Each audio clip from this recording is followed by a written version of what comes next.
Up north here, it's a gamble. When that storm approaches, ooh, it's gonna turn nasty. Nowhere to hide, nobody to save you. It's coming. God help us. Pendant plus de 10 ans, Cornelia Marie a été l'âme de Deadliest Catch. Les fans la connaissaient comme le port d'attache du capitaine Phil Harris, homme dur et attachant, qui vivait pour la mer. À son décès, 16 fils, Josh et Jake, ont pris la relève et promis de perpétuer l'œuvre. Les téléspectateurs les soutenaient, mais en août 2022, tout a basculé. Un document judiciaire enfoui en ligne a refait surface de manière inattendue. Au premier abord, il semblait n'être qu'un simple vieux dossier juridique parmi d'autres. Mais à mesure que les recherches s'intensifiaient, une évidence s'est imposée. Josh Harris avait dissimulé un terrible secret pendant 24 ans. Un crime si odieux et profondément troublant qu'il a bouleversé les fans. En quelques jours, Discovery a effacé toute trace de Cornelia Marie de ses programmes. Les plateformes de streaming ont emboîté le pas, retirant des saisons entières du jour au lendemain. Alors, qu'a fait Josh exactement? Le début. Le Cornelia Marie a été construit en 1989 par Horton Boats à Bayou-Labatre, en Alabama. Labatre était une petite ville portuaire, réputée pour son savoir-faire naval ancestral. Connue pour ses chantiers navals où l'activité est intense et ses constructeurs chevronnés, la ville avait lancé des centaines de navires au fil des décennies, des crevettiers aux chalutiers en passant par les crabiers. Mais le Cornelia Marie n'était pas un projet comme les autres.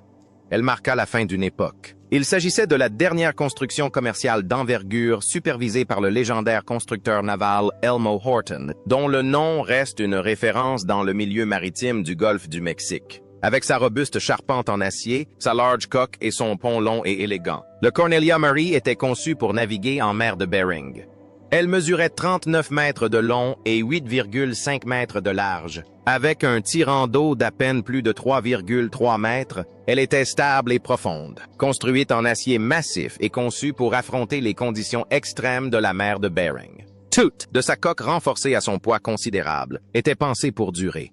Sous le pont, la puissance était au rendez-vous. 2 moteurs diesel Cummins QSK Dix 9M conféraient au Cornelia Marie la force nécessaire pour fendre les vagues et distancer les tempêtes. Chaque moteur développait 750 chevaux, une puissance suffisante pour propulser le navire à une vitesse de 14,5 nœuds, rapide pour un bateau de cette taille et de cette catégorie.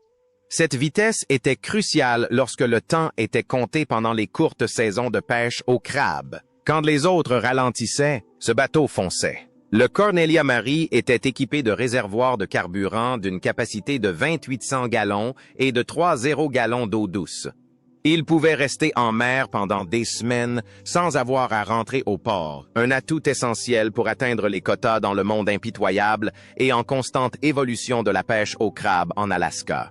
Cette autonomie en faisait un concurrent redoutable. Alors que les autres bateaux devaient arbitrer entre consommation de carburant et nombre de crabes pêchés, celui-ci pouvait aller plus loin et pêcher plus longtemps. En pleine mer de Bering, où chaque heure compte, et où les tempêtes peuvent vous piéger à des kilomètres de tout secours, cette autonomie pouvait faire la différence entre profit et perte, entre survie et désastre. Sa construction avait coûté 2,5 millions de dollars, un investissement colossal à l'époque, mais le pari s'est avéré payant. Le Cornelia Marie s'est rapidement forgé une réputation non seulement pour sa puissance, mais aussi pour son efficacité, sa fiabilité et sa capacité à transporter des charges importantes dans les eaux les plus hostiles du globe. Le nom du bateau était particulier, ce qui le distinguait du reste de la flotte. Ralph Collins, qui avait commandé sa construction, n'avait pas choisi une figure mythologique ou une phrase poétique comme le faisaient tant de capitaines. Il l'avait baptisé du nom de sa femme, Cornelia Marie Collins. C'était la reconnaissance d'un véritable partenariat. Cornelia n'était pas du genre à rester les bras croisés. Elle travaillait à ses côtés, gérant la logistique, les finances et toutes les tâches invisibles qui permettent à l'entreprise de rester à flot. Donner son nom au navire était une marque de respect. Même après leur divorce, Cornelia en reste copropriétaire. Son nom ne quitta jamais la coque, pas même un instant.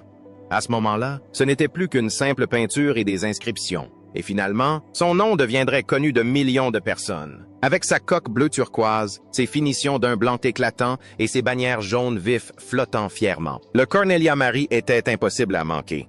Elle ne passait pas inaperçue. qu'elle soit amarrée à Kodiak. Attendant que le mauvais temps s'améliore à Dutch Harbor ou fendant les flots, le bateau se distinguait par une allure à la fois emblématique et inimitable.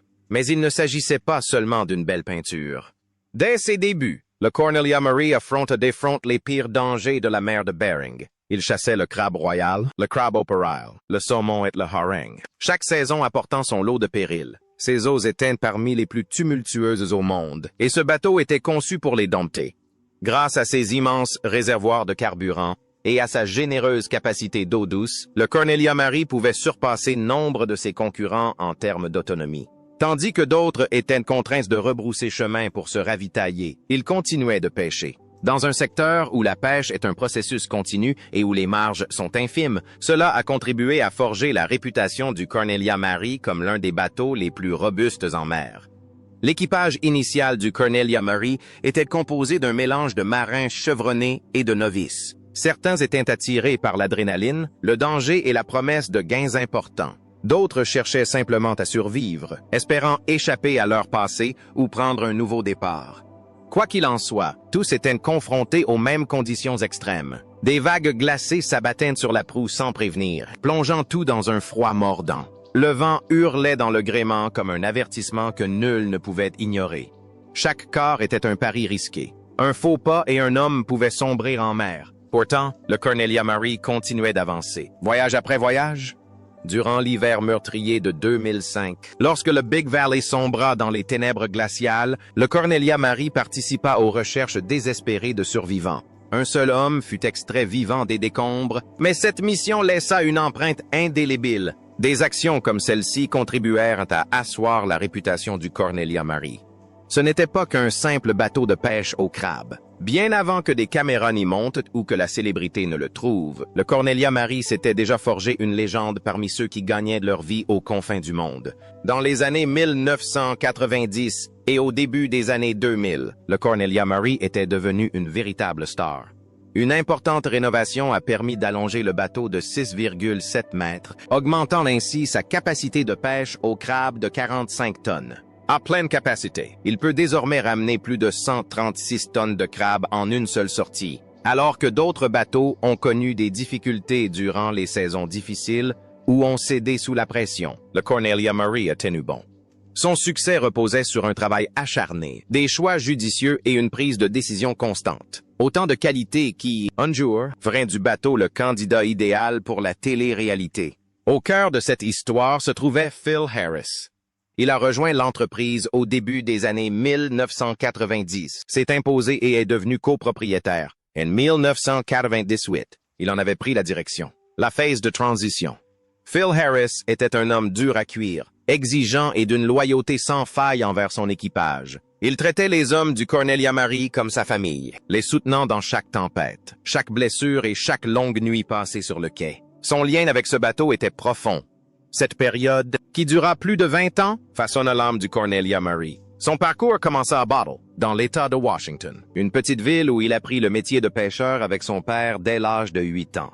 À 17 ans, Harris quitta le lycée. Curieusement, c'est l'argent qui l'a poussé vers la pêche au crabe. Un ami avait gagné plus de 100 $0 en une seule saison et était rentré chez lui au volant d'une voiture neuve. Pendant ce temps, Harris était coincé dans une vieille chevelle et rêvait de plus grand. Il a donc fait ses valises et est parti vers le nord. La première saison a failli le ruiner. Il n'a rien gagné et a même abandonné une fois. Mais lorsque le capitaine s'est moqué de lui pour avoir abandonné, Harris est revenu déterminé à faire ses preuves. À 19 ans, il a finalement gagné 130 $ en une seule saison. 2 ans plus tard, à 21 ans, il était propriétaire de son premier bateau, le Golden Viking.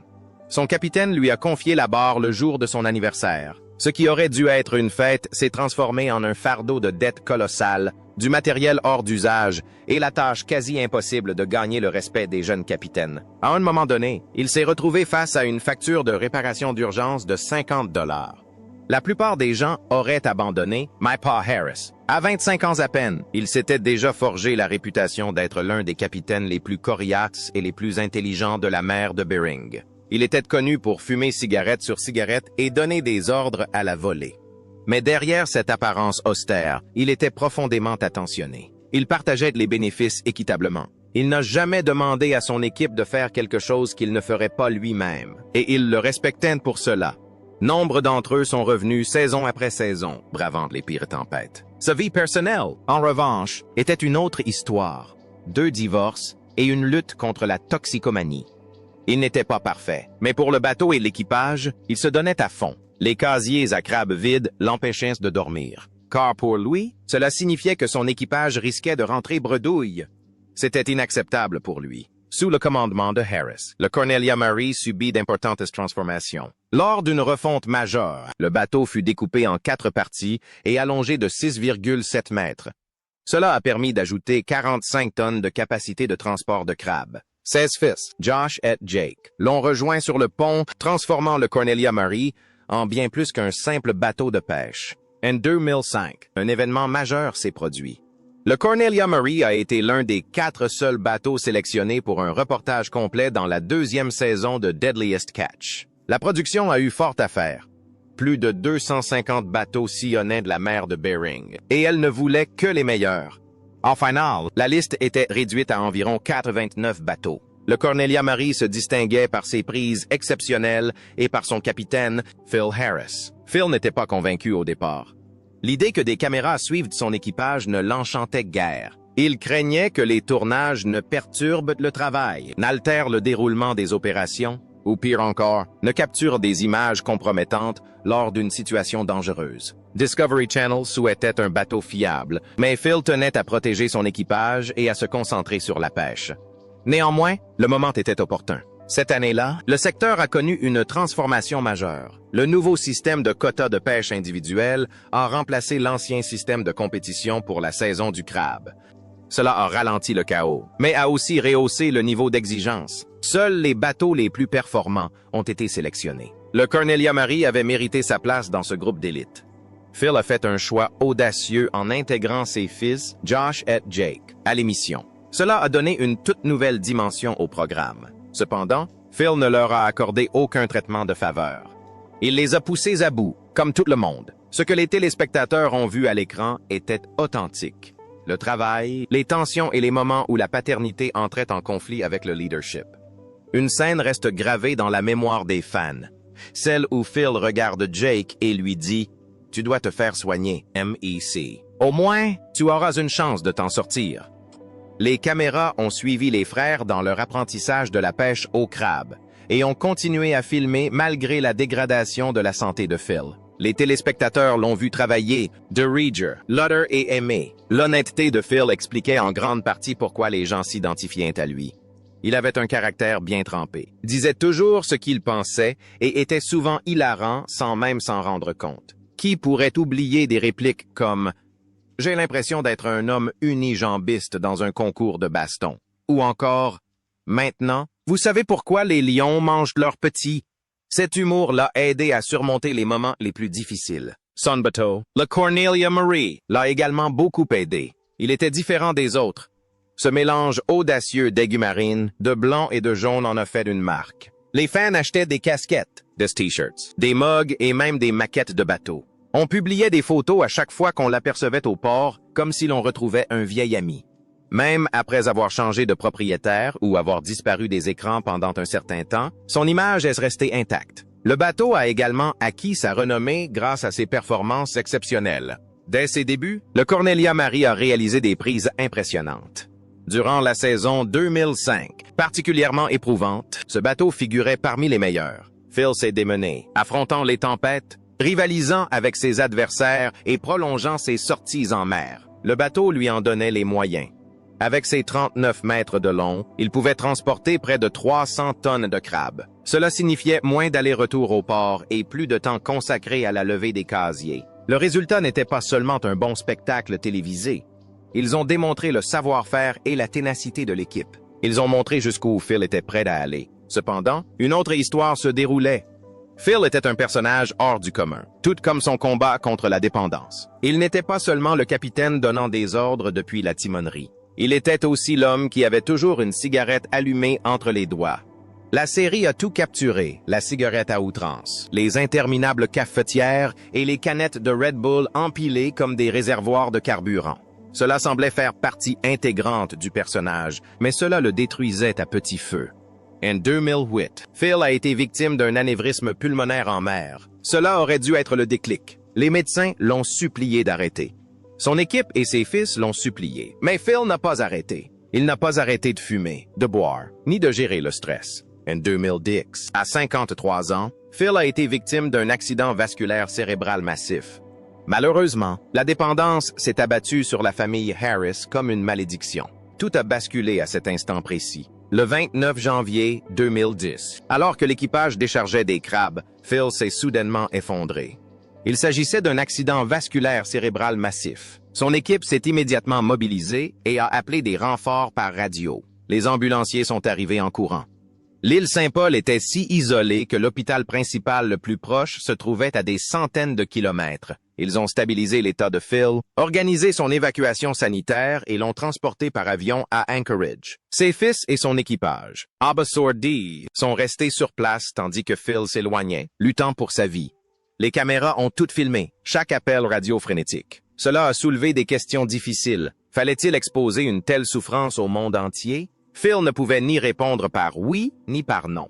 Discovery a travaillé en étroite collaboration avec la famille. Les Phils Harris ont donné leur consentement.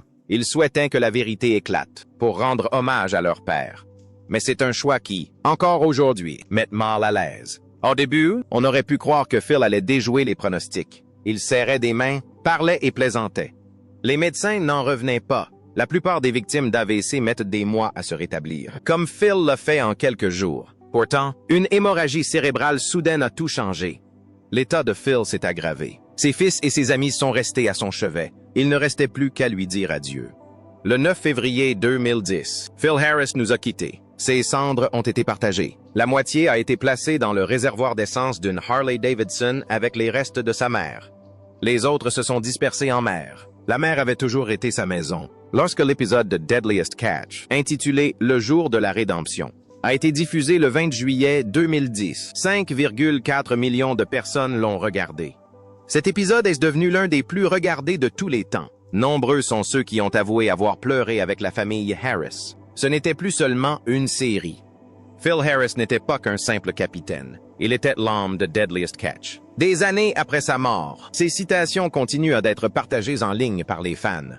Il porte encore des t-shirts et des casquettes ornées de ses citations. Sa voix résonne toujours, et son esprit perdure.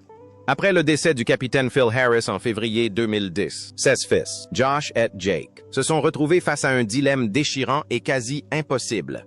Conserver le Cornelia Marie dans la famille. Or, il n'en était pas l'unique propriétaire, et racheter les parts des autres actionnaires aurait coûté bien plus cher qu'il ne l'avait imaginé. Le bateau nécessitait également d'importantes réparations, ce qui compliquait encore la situation. Les frères ont tenté à plusieurs reprises d'obtenir des prêts, mais personne ne les a crus. Les banques et les investisseurs les jugeaient trop jeunes, trop inexpérimentés et trop risqués. De plus, des tensions familiales existaient. Cornelia Marie Devlin, qui avait donné son nom au bateau et qui était l'ancienne associée de Phil, détenait une participation importante. Elle n'était pas toujours d'accord avec les frères Harris. Les négociations étaient tendues. Pendant des années, Josh et Jake se sont battus pour préserver l'héritage de leur père. Ils devaient faire leurs preuves auprès de leur équipage, de la communauté des pêcheurs et de millions de téléspectateurs. Parfois, ils avaient l'impression qu'ils n'y parviendraient jamais. Après la mort de Phil, le Cornelia Marie traversa une période difficile. Derek Ray, un vieil ami de Phil, a accepté le poste de capitaine par intérim. Sa mission était de respecter le souhait de Phil que l'histoire du bateau se poursuive dans l'émission Deadliest Catch. Cependant, le leadership de Ray a engendré des tensions. Il était strict. Il s'est heurté aux frères endeuillés, surtout à Jake. Ray a même accusé Jake de consommer de la drogue à bord et a appelé la police pour le faire changer d'avis. Ce moment a stupéfié l'équipage et les spectateurs. Le bateau, autrefois uni sous la bannière de Phil, était désormais divisé. Lorsque la pêche au crabe fut mauvaise, l'équipage frôla la mutinerie. On reprochait à Ray de ne pas avoir trouvé de crabe et d'être trop brusque. Cette période devint l'un des chapitres les plus douloureux et dramatiques de l'histoire du Cornelia Marie. Finalement, après des années de lutte, Josh trouva une solution. Il s'associa à Casey McManus, un ami d'enfance devenu ingénieur et matelot de talent. Ensemble, ils réunirent les fonds nécessaires. Josh acquit 45% du Cornelia Marie. Casey a acquis 5% des parts. Les 50% restants ont été attribués à 2 investisseurs extérieurs, chacun détenant 25%. Cet accord leur a permis de financer la rénovation du bateau. Ils ont installé de nouveaux moteurs Cummins de 750 chevaux et apporté d'autres améliorations majeures. En 2015, Josh et Casey sont devenus capitaines. Seul le remplacement des moteurs par des moteurs diesel Cummins de 270, 58 chevaux a nécessité la recherche de nouveaux partenaires pour financer le projet. Les dépenses comprenaient les salaires de l'équipage, le carburant, l'assurance et les réparations. Josh a parlé d'un gouffre financier, puis la pandémie a empiré la situation. Les salaires des équipages ont été multipliés par 10. Chaque saison était un véritable pari. Une mauvaise prise pouvait être catastrophique. La seule façon de survivre était de prendre des risques plus importants, comme la chasse au crabe royal doré dans des eaux plus profondes et plus dangereuses. Les caméras ont ajouté une toute nouvelle dimension. Les exigences de l'émission n'étaient pas toujours compatibles avec la sécurité de l'équipe. Filmer pendant les tempêtes, retarder les sorties en mer et rechercher le sensationnalisme ont certes permis de réaliser de superbes émissions, mais ont aussi rendu la pêche au crabe encore plus dangereuse. Il est même arrivé que Discovery Channel retire le bateau de l'émission. Ce n'était pas lié à la pêche, mais à des problèmes juridiques ou d'image. L'équipage devait jongler entre la survie en mer et le spectacle devant des millions de téléspectateurs. Josh et Cummins se disputaient parfois, déconcertant les téléspectateurs, mais leur travail d'équipe a permis au Cornelia Marie de rester à flot et de revenir pour l'émission Deadliest Catch. Pendant que Josh reconstruisait le bateau et son avenir, la vie de Jake s'effondrait. Son addiction s'était déjà manifestée avant la mort de Phil, et elle devenait désormais incontrôlable. Des millions de téléspectateurs ont regardé l'épisode où Phil confronte Jake pour avoir volé des analgésiques. Jake a alors avoué être toxicomane. La situation n'a fait qu'empirer après le départ de Phil. Jake a été arrêté pour conduite en état d'ivresse. Puis, en 2017, il a de nouveau été arrêté pour possession de stupéfiants et vol de voiture. 2 ans plus tard, en 2019, il a été incarcéré pour conduite en état d'ivresse et tentative de trafic d'héroïne. La situation a dégénéré en 2024 lorsqu'il a pris la fuite à grande vitesse, poursuivi par la police, et a écopé d'une peine de 18 mois de prison. Jake s'est alors éloigné de Josh et de Cornelia Marie. En octobre 2016, les fans ont été surpris de constater l'absence de Cornelia Marie et Josh lors de la saison 13 de Deadliest Catch. Les réseaux sociaux se sont enflammés de rumeurs. Josh a ensuite publié une vidéo pour clarifier la situation. Les producteurs avaient tout simplement décidé de se concentrer sur d'autres bateaux cette saison. Josh a fait part de sa déception et a assuré aux fans que lui et son équipage étaient prêts à pêcher. Les fans étaient furieux. Nombreux furent ceux qui menacèrent de boycotter la série jusqu'au retour de Cornelia Marie. La chaîne souhaitait renouveler les intrigues. Après tant d'années, elle estimait que la série avait besoin d'un nouveau souffle pour maintenir l'intérêt des téléspectateurs. Mais pour Josh et l'équipe, c'était frustrant. Leur vie et leur réputation étaient liées à l'émission. De plus, la famille Harris était confrontée à de graves problèmes de santé. À un moment donné, plusieurs membres de la famille se trouvaient simultanément en soins intensifs. En juillet 2024, Renee Harris a été victime d'un infarctus massif. Elle a subi un double pontage coronarien, a passé une semaine en soins intensifs et a été placée sous assistance respiratoire pendant plusieurs jours.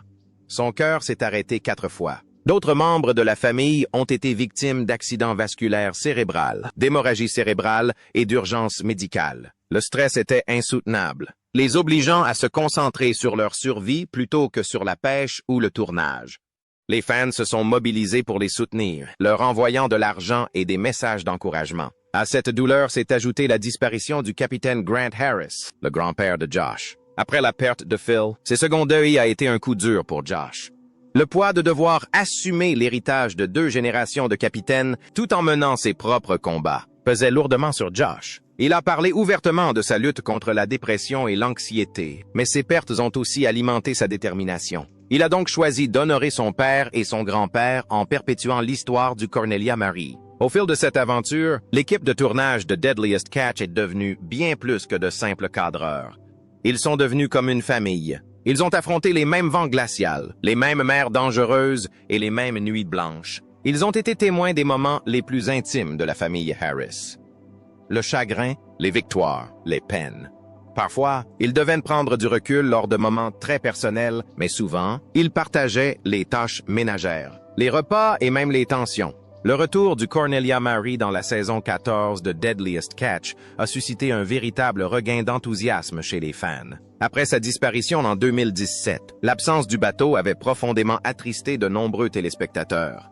Lorsque Discovery a annoncé son retour pour la saison 2018, l'enthousiasme était palpable. Les réseaux sociaux ont été inondés de publications, de mèmes et même de pétitions suppliant la chaîne de maintenir le bateau dans sa programmation. Les audiences ont explosé, les téléspectateurs se branchant en masse pour retrouver Josh Harris et Casey McManus à la barre.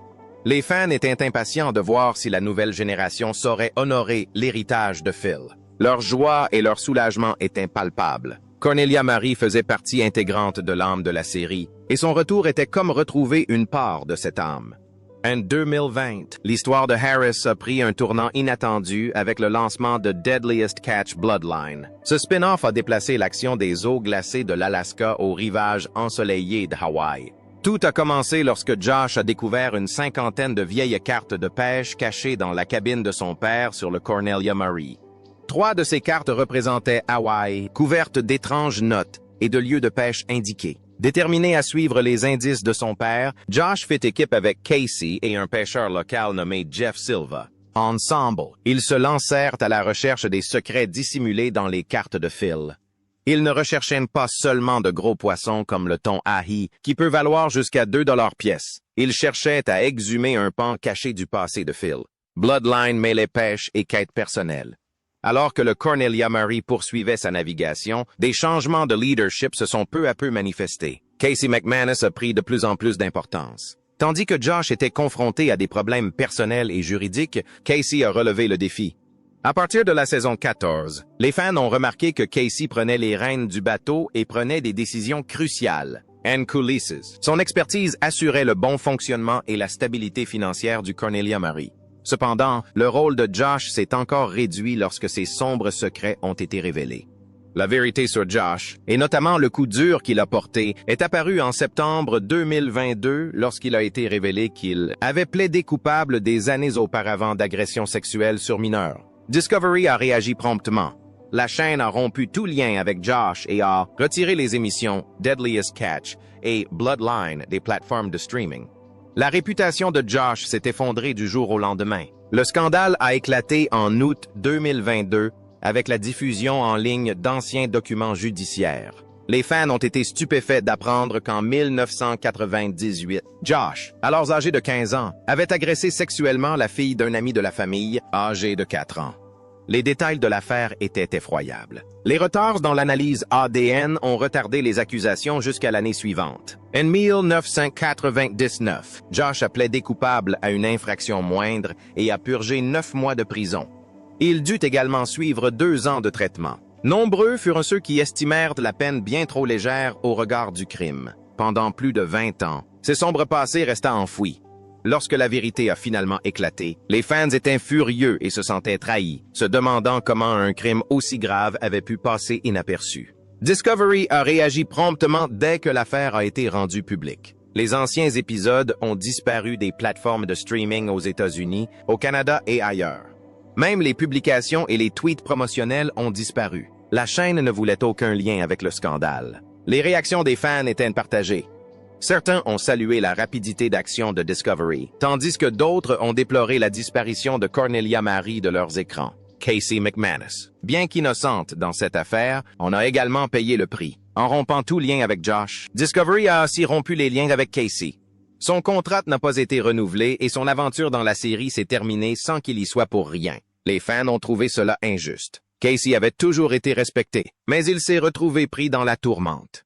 En 2024, Cornelia Murray a entamé un nouveau chapitre. Le 17 juin, Taylor Jensen a annoncé que lui et un groupe d'associés avaient racheté le bateau. L'équipe était composée de Jensen, Roger Thomas, Carrie Toya et Jake Albinino. Avec la prise de fonction d'Albinino comme capitaine, les fans étaient ravis de voir de nouveaux visages prêts à mener le Cornelia Murray vers l'avenir. Les nouveaux propriétaires ont clairement indiqué que, tout en respectant l'histoire du bateau, leur priorité serait la pêche, et non la célébrité. Pour la première fois depuis la mort de Phil Harris, le Cornelia Marie était libéré de l'influence de la famille Harris. Qu'en pensez-vous? Partagez votre avis dans les commentaires. N'oubliez pas de liker et de vous abonner. Avant de partir, cliquez sur la vidéo affichée à l'écran.